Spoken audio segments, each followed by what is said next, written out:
ហាលំមុខសង្គ្រាមអំពីសំណាក់ចៅសៀមដែលក្នុងគោលបំណងដើម្បីវិនិយោគទឹកដីកម្ពុជាក៏ដូចជាចង់បន្សាបអធិបុលរបស់កងទ័ពរបស់ប្រទេសកម្ពុជាយើងគឺកំពុងតែនឹងបន្តរាល់ក្បាលចូលមកចង់កាន់កាប់នៅទឹកដីរបស់ប្រទេសកម្ពុជាយើងតែម្ដងគឺដែលបងប្អូនទាំងអស់គ្នាបានដឹងហើយថាមួយរយៈពេលថ្មីនេះតែម្ដងគឺចាប់តាំងពីថ្ងៃទី8ខែធ្នូឆ្នាំ2025នេះចៅទ័ពរបស់សៀមបានធ្វើការវិលុកសម្រុកចូលមកទឹកដីរបស់ប្រទេសកម្ពុជាដែលខេត្តនៅជាប់ព្រំដែនរបស់ប្រទេស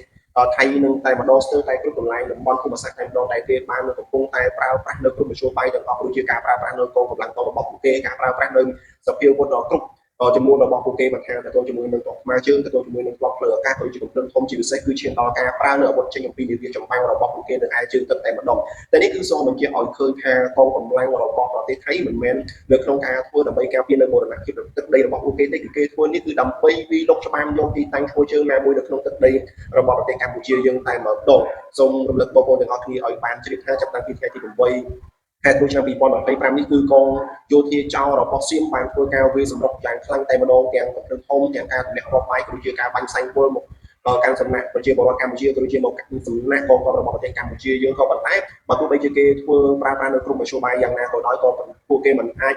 ចចង់បានប្រជាគេមិនទាន់បានកន្លែងឈរជើងឯណានីមួយដូចតែនឹងតម្រូវការរបស់ពួកគេបាននោះទេសូមលើកបងប្អូនទាំងអស់គ្នាឲ្យបានជ្រាបផងដែរថាប្រុសស្រីកម្ពុជាក្មេងចាស់ទាំងអស់បាននាំគ្នាជំនះចេញអំពីផ្ទះសម្បែងរបស់ពួកគេចេញពីទីតាំងដែលកំពុងតែមានបញ្ហាប្រឈមរវាងយោធាកម្ពុជាដើម្បីទប់ទល់ការពារមរណភាពទឹកដីរបស់ខ្លួនជាមួយនឹងចៅសៀមរបស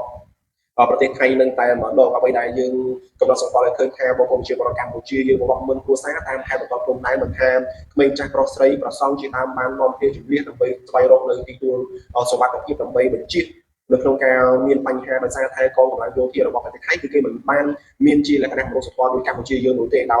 យអ្នកនាំពាក្យរបស់ក្រសួងការពារជាតិកម្ពុជាក្តីអ្នកនាំពាក្យរបស់រដ្ឋាភិបាលកម្ពុជាក្តីគឺតែងតែប្រាប់នៅសារព័ត៌មានគឺជាពិភពលោកឲ្យបានជ្រាបថាកម្ពុជាគឺមិនមានមហិច្ឆតានៅក្នុងការឈ្លានពានទឹកដីរបស់ប្រទេសថៃនោះទេក៏ប៉ុន្តែកម្ពុជាគឺត្រូវតែការពារនៅបូរណភាពទឹកដីរបស់ខ្លួនចេញអំពីចោលឈ្លានពានគឺប្រទេសថៃតែម្ដងហើយគោលដៅយោធារបស់កម្ពុជាគឺមិនសំដៅទៅលើទីតាំងឯណាមួយដោយប្រទេសថៃនោះទេគឺសំដៅតែទៅលើមូលដ្ឋានរបស់ប្រទេសថៃនោះទេអញ្ចឹងហើយយើងចង់សរបញ្ជាក់ឲ្យឃើញថាបើទោះបីជាកម្ពុជាយើងមានការអត់ធ្មត់យ៉ាងណាក៏ដោយក៏ប៉ុន្តែយើងគឺមានសិទ្ធិស្វ័យការពារខ្លួនឯងតែម្ដងហើយគេប្រើនៅយុទ្ធសាស្ត្រជាដើមមិនថាយុទ្ធសាស្ត្រប្រព័ន្ធអ៊ីនធឺណិតអនឡាញលក្ខណៈជាលក្ខណៈព័ត៌មានដើម្បីអំពើសង្គមដែលធ្វើឲ្យមានការប៉ះពាល់អារម្មណ៍ដល់បងប្អូនប្រជាពលរដ្ឋកម្ពុជាយើងជាច្រើនក៏ដូចជាកា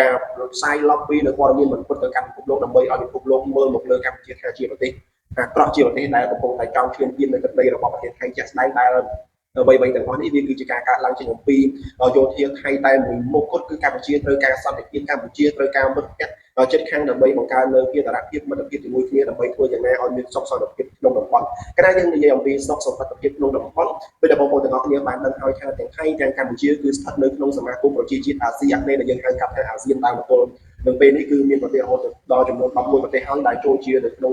ប្រទេសនៅក្នុងសមាគមនេះតែម្ដងអញ្ចឹងបើយើងនិយាយអំពីសមាគមតើសមាគមប្រជាជាតិអាស៊ីអាគ្នេយ៍ដែលហៅកាត់ថាអាស៊ាននឹងគឺមានអំណាចមានអធិបតេយ្យយ៉ាងណាខ្លះដែរដើម្បីធ្វើឲ្យកម្ពុជានិងប្រទេសថៃបានមកដាក់គ្នាស្វែងរកតបចរចាដើម្បីបង្កើតក៏ដូចជាបញ្ឈប់នៅបទជប់បាញ់ជាមួយគ្នាតែម្ដងបើយើងមើលតាមជាក់ស្ដែងទៅលោកដែលជាប្រធានបដូវវេនរបស់ប្រទេសម៉ាឡេស៊ីគឺលោកអាន់ប៉ាតែម្ដងបើទោះបីជាគាត់មានការខ្នះខ្នែងដើម្បីសម្របសម្រួលឲ្យកម្ពុជានិងថៃទៅភពនៅអំពើហិង្សាឬក៏ការបាញ់បោះដាក់គ្នាយ៉ាងណាក៏ដោយប៉ុន្តែយើងមើលទៅគឺមិនអាចមានអធិបុលមកលើប្រទេសថៃនោះទេបើទោះបីជាមានការចូលរួមពីប្រទេសមហាអំណាចគឺលោកប្រធានាធិបតីលោកតាមដើម្បីធ្វើការគៀបសង្កត់ក៏ដូចជាធ្វើការជជែកជាមួយនឹងនាយករដ្ឋមន្ត្រីសម្ដេចកុមារធិបតីហ៊ុនម៉ាណែតក៏ដូចជាលោកអនុទានដែលជានាយករដ្ឋមន្ត្រីប្រចាំការរបស់ប្រទេសថៃយ៉ាងណាក៏ដោយក៏ប៉ុន្តែលោកអនុទានដែលជានាយករដ្ឋមន្ត្រីប្រចាំការនៅក្នុងប្រទេសថៃគឺមិនបានខ្វល់ទៅលើការយកចិត្តទុកដាក់អំពីពិភពលោកក៏ដូចជាប្រធានបដូវវេនអាស៊ានក៏ដូចជាលោកប្រធានាធិបតីលោកនរត្រាំនោះទេដូចដែលបងប្អូនទាំងអស់គ្នាបានដឹងហើយថាប្រជាពលរដ្ឋកម្ពុជាមួយប្រទេសតែម្ដងកាលពីយប់ថ្ងៃទី13នៅក្នុងម៉ោង10ពេលយប់នឹងឯងគឺសង្ឃឹមថានឹងមានបទច្បាញ់រវាងកម្ពុជាថៃក៏ប៉ុន្តែអ្វីដែលយើងមិនស្មានមិនដល់គឺថៃនៅតែបន្តផ្លោងនៅគ្រាប់មិនថាទៅជាមួយនឹងគ្រាប់ធំគ្រាប់តូចឬជាការប្រើដោយយន្តហោះសម្រាប់ប្របាយរបស់ពួកគេហើយនឹងមានការបាញ់ផ្សែងពុលជាដើមទាំងអស់នេះគឺជាមហិច្ឆតាឬក៏ដូចជាទង្វើឈ្លានពានដល់អាក្រក់បំផុតរបស់ប្រទេសថៃមកលើប្រទេសដែលស្ថិតនៅក្នុងសមាគមប្រជាជាតិអាស៊ីអាគ្នេយ៍ដូចគ្នាគឺកម្ពុជាយើងតែម្ដងអញ្ចឹងបើយើងមើលទៅលើអធិបុលរបស់ប្រធានតំបន់ក៏មិនទាន់មានអធិបុលខ្លាំងមកលើភាគីថៃក៏ដូចជាលោកប្រធានាធិបតីលោកត្រាំក៏មិនមានការមានអំណាចឯណាមួយដើម្បីមកគៀបសង្កត់មកលើប្រទេសថៃនោះទេអញ្ចឹងហើយមានតែប្រជាពលរដ្ឋកម្ពុជាយើងមិនថាព្រះមហាក្សត្រក៏ដូចជាមន្ត្រីរាជការរាជរដ្ឋាភិបាលក៏ដូចជាប្រជាពលរដ្ឋទូទៅតែម្ដងនៅក្នុងពេលនេះគឺពិតជាមានការរួមដៃគ្នាទៅសាកសកម្មតែម្ដងដើម្បី ធ្វើយ៉ាងណាជួយសម្របសម្រួលឲ្យបងប្អូនជនភៀសខ្លួនដែលគាត់កំពុងតែភៀសខ្លួននៅកន្លែងទីទួលមានសុវត្ថិភាពគាត់ទទួលបាននៅអាហារហូបចុកក៏ដូចជាថ្នាំសង្កូវដើម្បីធ្វើយ៉ាងណាកុំឲ្យពួកគាត់មានជំងឺដង្កាត់ក៏ដូចជាអត់មានចំណីអាហារហូបចុកតែម្ដងនេះគឺជាការ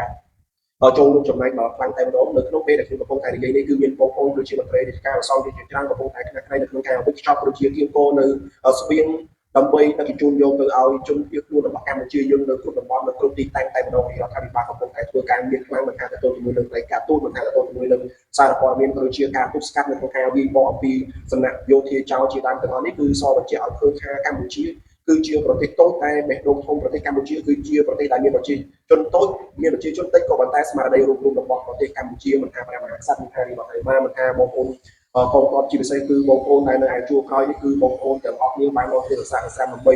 ជួយផ្ដល់នៅការទំនុកបំរុងមិនថាស្បៀងអាហារមិនថាការលើកទឹកចិត្តជាដើមទាំងអស់នេះគឺសបញ្ជាក់ឲ្យឃើញថាយើងកំពុងតែមានការក្រោកឈរទៅប្រឆាំងជាមួយនឹងប្រទេសដែលកំពុងតែ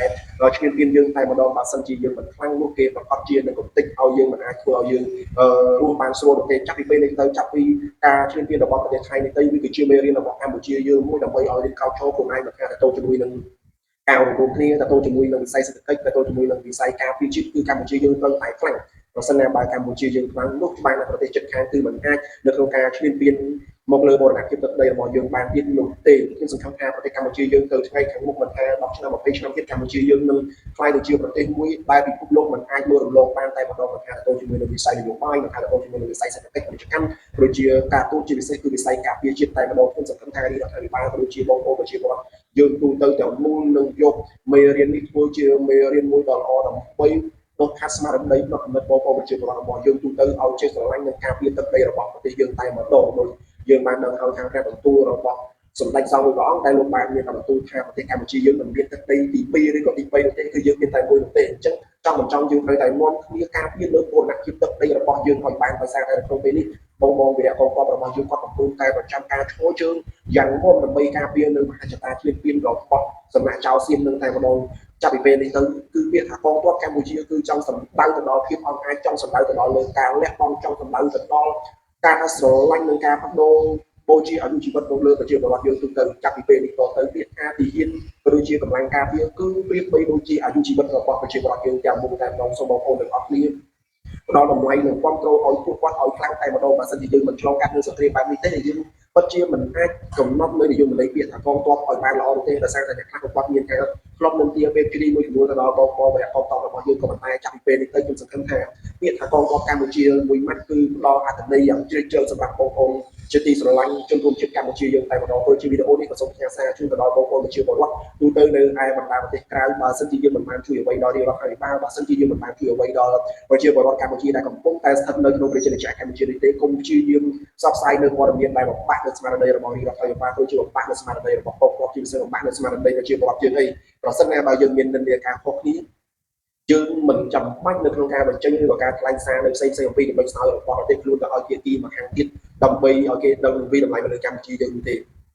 មិនថាថៃមិនថាប្រទេសនៅក្នុងពិភពលោកគឺតែងតែមានបកប្រឆាំងគឺតែងតែមាននិន្នាការខុសគ្នាក៏ប៉ុន្តែនៅក្នុងពេលនេះគឺយើងទាមទារនៅស្មារតីរួមដើម្បីធ្វើយ៉ាងណាឲ្យកម្ពុជាយើងឆ្លងផុតពីមហិច្ឆតានៅក្នុងការឈ្លានពានរបស់ចៅសៀមនៅក្នុងចិត្តខាងយើងតែម្ដងសូមអរគុណសូមជម្រាបលា